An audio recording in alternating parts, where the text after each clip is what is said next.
Más de 2 millones de personas en el mundo mueren por esta epidemia. Estamos hablando de la obesidad. Afortunadamente hay tratamientos y hay buenos profesionales que pueden ayudar a las personas para salir de esta adicción, porque es una adicción, a la comida.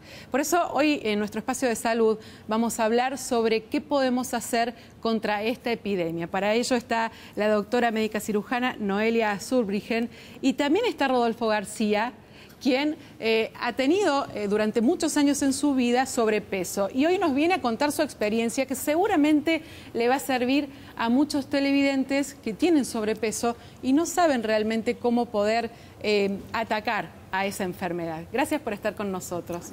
Bueno, y la doctora pertenece al grupo de médicos del Hospital San Roque, donde se realizan estas operaciones cuando ya las dietas o los cambios de hábitos no han sido posibles cambiarle ese sobrepeso. Doctora, ¿cómo están trabajando y qué tipo de cirugías se están realizando allí? Bueno, el programa del hospital empezó ya hace 3 o 4 años. El año pasado empezamos efectivamente a operar.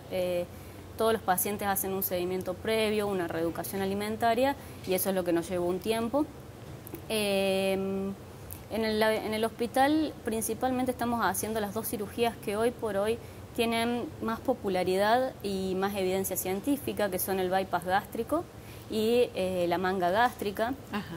Esas cirugías básicamente permiten un cambio hormonal, un cambio metabólico que mejora a largo plazo la adherencia del paciente porque ayudan al control del apetito y además a disminuir la ingesta porque queda muy poquita capacidad en el estómago después de la cirugía. ¿Por qué se produce la obesidad, doctora? Qué pregunta difícil. Es una enfermedad muy compleja, es multifactorial. Nosotros estamos muy acostumbrados a conocer la parte socioambiental, digamos, los hábitos que llevan a la persona a ser obeso, hablamos del aumento de la ingesta, del sedentarismo, pero en realidad hay más de 220 genes involucrados en la generación, la génesis de la obesidad. Tenemos una carga genética importante que, digamos, favorece la aparición y son todos los factores medioambientales, las comidas rápidas, la mala alimentación, el ritmo de vida que llevamos hoy por hoy. ¿Se puede decir que hay más personas obesas en esta década que en la década anterior? Sí, desde la revolución industrial viene aumentando progresivamente la obesidad en el mundo. Primero afectó a los países desarrollados, pero hoy la mayoría de los países del mundo es un problema de salud pública muy importante. Si le parece, vamos a compartir unos datos con una placa que tenemos para, bueno, darle a conocer a nuestros televidentes qué está pasando con la obesidad en el mundo, ¿no? Decíamos que más de 2 millones de personas mueren al año por esta enfermedad. Es realmente gravísimo y es necesaria una toma de conciencia. El 65% de la población mundial vive... El 6,5%, perdón, vive en países en los que el sobrepeso causa más muertes que la desnutrición. Para 2030, la mayoría de los adultos tendrán obesidad y sobrepeso. Bien, ¿puedo hacer un comentario? Sí. Es el 65%. Es el 65%, sí, teníamos un error en la placa, pero es el 65%. 2/3 de la población mundial vive en países donde la obesidad es un factor de riesgo más importante que la desnutrición. Bueno, y tenemos un par de datos más que realmente asombran, como por ejemplo que es una enfermedad y una epidemia en aumento, la obesidad. Es una enfermedad crónica, y aquí le voy a preguntar a la doctora porque me resultó extraño esto. No es solo cuestión de fuerza de voluntad. No vale solo la fuerza de voluntad. No. ¿Por qué? Cuando uno está en el consultorio y empieza a escuchar las historias de los pacientes, uno se da cuenta que no es una cuestión de fuerza de voluntad. El obeso que viene al consultorio viene a pedir ayuda porque ya intentó 1000 cosas. Dietas extremas, dietas no extremas, con profesionales, sin profesionales. La fuerza de voluntad la tienen. Y de hecho hay personas que son extremadamente exitosas en otros aspectos de su vida y sin embargo son obesos. Claro. Conocemos muchas de esas personas. Pero sin embargo no pueden controlar el problema de la obesidad. Entonces se sienten fracasados. Pero no es una cuestión de fuerza de voluntad, es una enfermedad, como la diabetes, la hipertensión. La doctora, mientras decía esto, Rodolfo decía así, como que estuviste haciendo muchas dietas, hiciste mucho esfuerzo, tuviste mucha voluntad. ¿Y qué pasó con vos? Contanos tu historia. Yo siempre, de chico, siempre bajaba y volvía, siempre recuperaba, volvía a subir, digamos. Ahí te estamos viendo, ¿eh? ¿A cuánto llegaste a pesar ahí? 208. 208 kilos. Y al lado estás mostrando lo que era el short, la malla, cuando tenías estos 208 kilos, que podría entrar otro Rodolfo al lado, ¿eh? Sí, sí. Bueno, ahora peso 118 y hace 3 meses recién que me he operado. ¿Hace 3 meses? Sí, solamente 3 meses. Pero, bueno, tuve 5 meses de tratamiento antes. Cuando llegué al hospital pesaba 188 kilos. ¿Y cómo era tu vida con ese sobrepeso? Y antes, con los 208, prácticamente solamente estaba 7 horas levantado por día. Solamente, no más, porque no las rodillas no soportaban mi peso, nada. Estuve prácticamente al borde de quedar postrado. Y, bueno. ¿Y qué sentías día a día? ¿Que necesitabas ir a la heladera, buscar lo que fuera, alguna comida, pero lo que fuera? ¿Tenías mucha ansiedad por la comida? Y sí, uno canaliza casi todo. Yo, por ejemplo, tengo un problema que casi todos los problemas lo canalizaba en la comida, más que nada. Pero bueno, también a medida que más tiempo estás en la cama, menos calorías gastas y cada vez estás más pesado, más gordo, más cosas. ¿Durante muchos años tuviste sobrepeso? Sí, tuve muchas veces en mi peso, llegaba a mi peso cuando tuve 18, cuando tuve 30, llegaba a bajar y siempre recuperaba el peso. Pasaste casi toda tu adolescencia, tu madurez con sobrepeso. ¿Y qué sentías, por ejemplo, con el resto de la sociedad cuando te veían con ese sobrepeso? Y yo creo que todavía la sociedad no está... hay muchos avances, pero no está preparado. Por ejemplo, yo no podía ir ni a un cine. Bueno, ahora veo que hay algunas butacas, pero no podía ni al cine, no podía porque no estaba... Cada vez que iba a sentarme a algún lado, siempre lo primero que miraba cuando entraba a algún lugar era la silla. Era lo fundamental, hasta para ir de vacaciones o todo. Porque se reducía tu capacidad para poder, ese esfuerzo se reducía, ¿no? Sí, encima en las ciudades turísticas casi todo tienen silla de plástico hoy día y no, olvídate, o sea, no había forma. Y en muchos lados vos pedís una silla y no te la quieren, ni siquiera pedís una silla de madera y tampoco te la quieren. ¿Te sentías discriminado?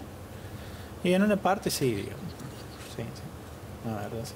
Y en el caso del transporte público, si te tenías que subir a un colectivo, a un taxi, ¿cómo hacías? Sí, el tema en el taxi, sobre todo muchas veces, a veces te quieren llevar y a veces no te quieren llevar, tampoco. ¿Cómo fue que llegaste al Hospital San Roque y dijiste, bueno, ya está, no puedo más, no puedo con esto, necesito ayuda?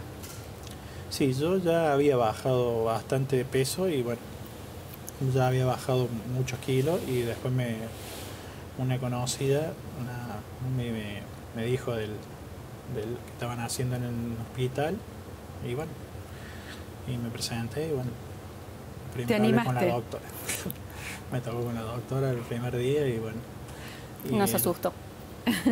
No es para todos, doctora, también esta operación, ¿no? Porque mucha gente puede pensar, tengo sobrepeso, voy, me hago esta operación y bajo los kilos que yo quiero. No es para todos, ¿verdad? No. Requiere mucho trabajo. Bueno, Rodo es uno de los mayores ejemplos que tenemos. Él ya venía con descenso de peso, en todas las evaluaciones con la psiquiatra, las nutricionistas, las médicas clínicas, la diabetóloga. Se demostró que él cumplía pautas que quería cambiar los hábitos y demostró de a poquito ir teniendo hábitos saludables. Si logrando eso es la forma de tener éxito, porque de por sí la cirugía sola es una herramienta. Nosotros siempre decimos lo mismo. Es una herramienta y es en números, en estadísticas, la mejor herramienta para el tratamiento de la obesidad. Pero no es operarse y nada más, requiere todo un trabajo que, lo saben todos nuestros pacientes, es día a día, antes y después de la cirugía. Una readecuación de los hábitos que no es fácil. Claro. Aquí sí debe jugar la fuerza de voluntad, ¿no? Porque después de haber tenido semejante operación, el paciente debe tener en cuenta que es importante reeducarse en los hábitos de la alimentación. Sí, pero fuerza de voluntad, te digo, tienen. El tema es, hay cuestiones como lo que dice él, trabajar las ansiedades, vencer la tentación, trabajar las ansiedades con la alimentación, encontrar herramientas para trabajar la ansiedad con otra cosa que no sea el alimento, encontrar alegría o placer en la actividad física, que hoy, suponte, con 200 kilos, caminar 2 cuadras es terrible, les duele todo el cuerpo, y en cambio saber sentirse exitosos solamente por poder salir a caminar 3 kilómetros, eso es lo que buscamos, que tengan de a poquito herramientas. Mientras vemos la fotografía de Rodolfo, no sé si también podemos ver la fotografía de otros pacientes que han llegado, bueno, se la debemos a eso, pero la verdad que nos impresiona la manera en que han podido volver a tener el peso deseado. ¿Y con qué casos se encuentran ustedes, doctora, en el hospital de personas que después de la operación no han podido mantener ese peso, ¿no? ¿Qué pasa con esas personas? Bueno, por eso digo que el trabajo preoperatorio en hábitos y en educación es el más importante. Nosotros somos un programa joven. En bariátrica se dice que durante el primer año los pacientes bajan bien de peso o bajan del peso. A partir del primer año empieza el trabajo de sostener ese descenso de peso. Entonces, aún no tenemos ningún paciente que haya cumplido el año de posoperatorio. Sin embargo, en nuestra experiencia que tenemos de los lugares donde nos hemos formado, uno ve reganancia de peso. No es mágico, no es ideal. Hay pacientes que reganan peso posterior a su cirugía bariátrica y la verdad es que el tratamiento ahí es mucho más difícil porque cada kilo cuesta más bajarlo. Existen terapéuticas, pero normalmente ninguna tiene la tasa de éxito que la primera cirugía. ¿Estas operaciones son de manera gratuita en el hospital? Sí, la cirugía bariátrica está contemplada dentro de lo que es el plan médico obligatorio, con ciertas características y condiciones que están abocadas por la ley, se cubren en la parte de salud pública. Nosotros lo hacemos en el San Roque y el Hospital de Córdoba también tiene su programa de bariátrica que incluso tiene más años que el nuestro. Sí, fue un pionero el Hospital de Córdoba en este tipo de operaciones. Me imagino que, bueno, además de lo físico, hay un tratamiento psicológico, ¿no? Porque hay que vencer ciertos prejuicios, ciertas discriminaciones, y me gustaría mucho, Rodolfo, si nos podés dejar un mensaje, sobre todo a aquellas personas que tal vez han llegado a tener ese sobrepeso como el tuyo y hoy no saben qué hacer, se sienten realmente solos o que no tienen la posibilidad de cambiar su estilo de vida. Y sí, yo le diría que bueno, que no, sí, sobre todo que no bajen los brazos, ¿sí? Y que, bueno, que urgente empiecen con la dieta, la verdad, verdaderamente, para mí ha sido un cambio y bueno, y yo me siento basta. Es cambiar totalmente la vida. A mí me cambió la vida por eso. Vos cuando te levantás y decís puedo caminar sin esfuerzo, ¿qué sentís? Sí, es algo ya natural. Yo ahora camino casi 13, 14 kilómetros por día. Antes asumo, como dice ella, no sé si llegaba a las 2, 3 cuadras podría ser. Bueno. No podía estar ni parado a veces. El dolor de rodillas y esas cosas. Así que bueno. También es importante la contención, ¿no? De la familia, de los amigos, de tratar de ayudar en esto, ¿verdad? Sí, eso es complejo antes, durante y después. El obeso muchas veces tiene como una situación en el grupo social, que es el gordo del grupo, y cuando eso cambia, muchas veces se movilizan todas estas relaciones. Nosotros tratamos de trabajarlo bastante con la psiquiatra porque a veces el cambio, el descenso de peso es tan rápido que es mucho más rápido lo que va al cuerpo que lo que va a la cabeza. Claro. Y ahí se puede producir alguna crisis, pero justamente para eso está el equipo de salud mental. Doctora, muchísimas gracias por haber estado con nosotros y Rodolfo por dar tu testimonio que seguramente es tan valioso que va a ayudar a mucha gente con sobrepeso. Muchas gracias. Gracias.